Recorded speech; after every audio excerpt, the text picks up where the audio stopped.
안녕하세요, 휘연입니다. 오늘은 가정법, 끝나지 않는 가정법 수업을 또 해보려고 합니다. 이제 거의 마지막일 것 같아요. 가정법을 할 수 있는 부분들이 거의 다 나왔거든요. 그래서 여기 I wish I had 이 부분을 대해서 한번 해보도록 할게요. 지금 이 내용은 케니라고 라고 영어에서는 불렀는데 그 남자 아이에게 그 게이 친구에게 이제 보낸 편지 내용 중에 일부였거든요. 그래서 여기 내용에서는 몹시 미스테리한 그런 친구로 나와요. 그래서 나라진이 좀 더 알고 싶다라는 의도로 이제 편지를 썼던 것 같아요. 그래서 이 문장이 바로 그걸 보여주고 있어요.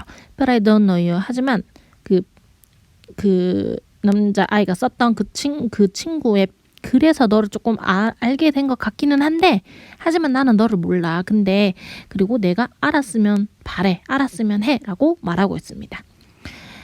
가정법 중에서 I wish라고 쓰는 문장이 있고요. 그리고 as if라고 들어가는 문장이 있어요. 자, I wish는 내가 바라는 겁니다. 그죠? 내가 바라는 거니까 얘는 거짓말을 하지 않아요. 그죠? 근데 뒤에 들어가는 내용은 어떻게 될까요? 당연히 거짓말하는 내용을 바라야 되겠죠. 실제로 그런 상황이 벌어지고 있으면 내가 바랄 필요가 없잖아요. 그래서 뒤에 거짓말하는 가정법이 들어가는 거고요. as if 같은 경우에는 마치 뭐뭐인 것처럼 이란 뜻이에요.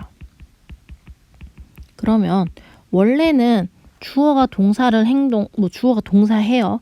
그런데 마치 뭐뭐인 것처럼 주어가 동사하는 거예요. 그 말은 뒤에 이 내용은 어떻다는 거예요? 실제로는 아닌데 그런 척 하더라 라고 이야기를 하는 거겠죠. 그래서 저희가 이 영어에서는 얘를 직설법, 실제 이야기를 한다는 뜻이에요.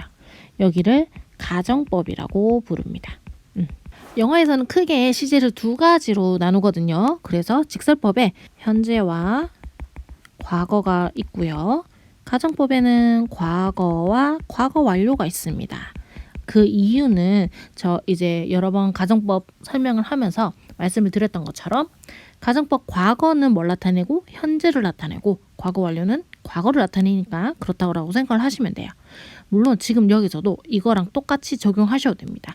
원래 기본 가정법에서는 어떻게 우리가 생각을 했냐면 과거는 현재 반대라고요 생각을 했고 과거 완료 같은 경우에는 과거 반대다라고 생각을 했어요.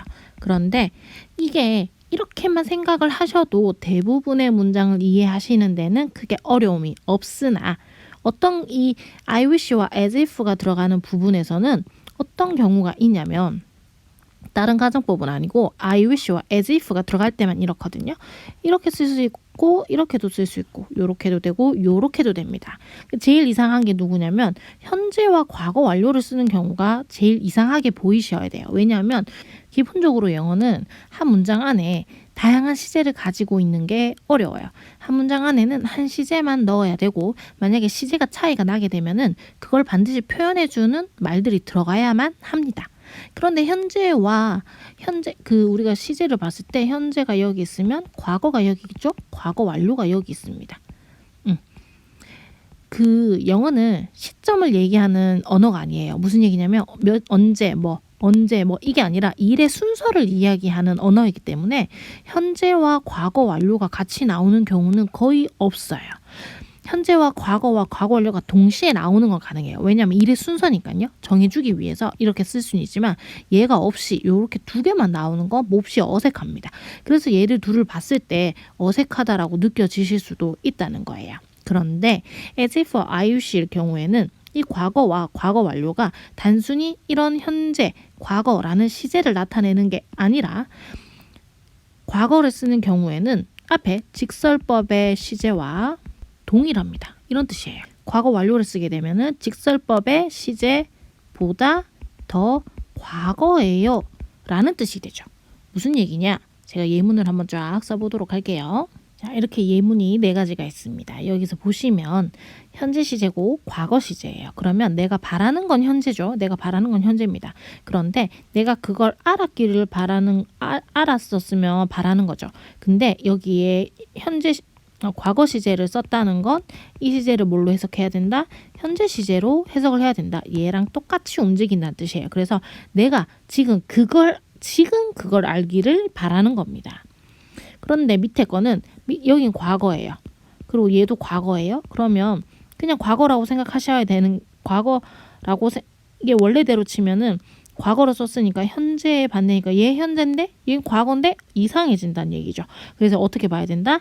얘는 이거로 따라가는 원래 기존의 가정법에서 하던 그걸로 따라가시면 안 되고 얘랑 같은 시제구나라고 생각을 하셔야 된다는 거예요. 그래서 내가 바란 것도 과거고 그걸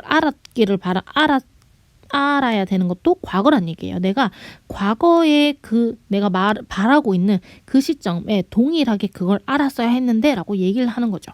얘들 둘이는 같은 내용이에요. 근데 단지 내가 현재 그걸 알기를 바라는 건지 과거에 내가 그걸 알기를 바라는 건지 그것만 다를 뿐인 거예요. 그런데 지금 여기서는 had known이 들어갔어요. 그 말은 무슨 뜻이냐면 얘보다 한 시제 더 과거에 돼요. 얘가 현재죠. 그럼 여기는 과거 시제란 얘기입니다. 그래서 내가 지금 바라는 거고요. 내가 언제 그걸 알았으면 좋겠어요? 그걸 과거에 알았었기를 바란다는 얘기예요. 과거에 내가 그때 로또 번호를 알았어야 했는데 이렇게 되는 거예요. 그럼 내가 그때 벼락부자가 되었겠지? 이렇게 되거든요. 근데 얘 같은 경우에는 어떻게 돼요? 과거예요. 얘는 더 과거로 가야 돼요. 얘는 과거고 얘는 대과거라고 우리가 부르죠. 과거 이전에 있었던 일. 그러니까 과거에 내가 바랬던 거예요. 내가 그 바라는 그 시점 이전에 내가 그걸 알았어야 했는데 그러면 지금 당하지 않을 텐데 뭐 이런 식으로 생각을 하실 수도 있다는 겁니다. 그래서 I wish와 as if가 나올 경우에는 이 뒤에 가정법이기는 하나 얘네 시제가 이렇게 그 일반 가정법과는 조금 다르기 때문에 그걸 이해하시고 보시면 훨씬 더 좋을 것 같아요. 1번, 3번 같은 경우에는 조금 잘 나오는 편이라서 잘 봐두시면 좋으실 것 같고요. 요거 2개로 영작을 해보시면 좋을 것 같고 만약에 그게 안 되시면 그냥 요거 첫 번째 걸로만 해보셔도 괜찮을 것 같아요. 네, 오늘은 여기까지고요. 수고 많으셨습니다. 저는 내일 뵙도록 할게요.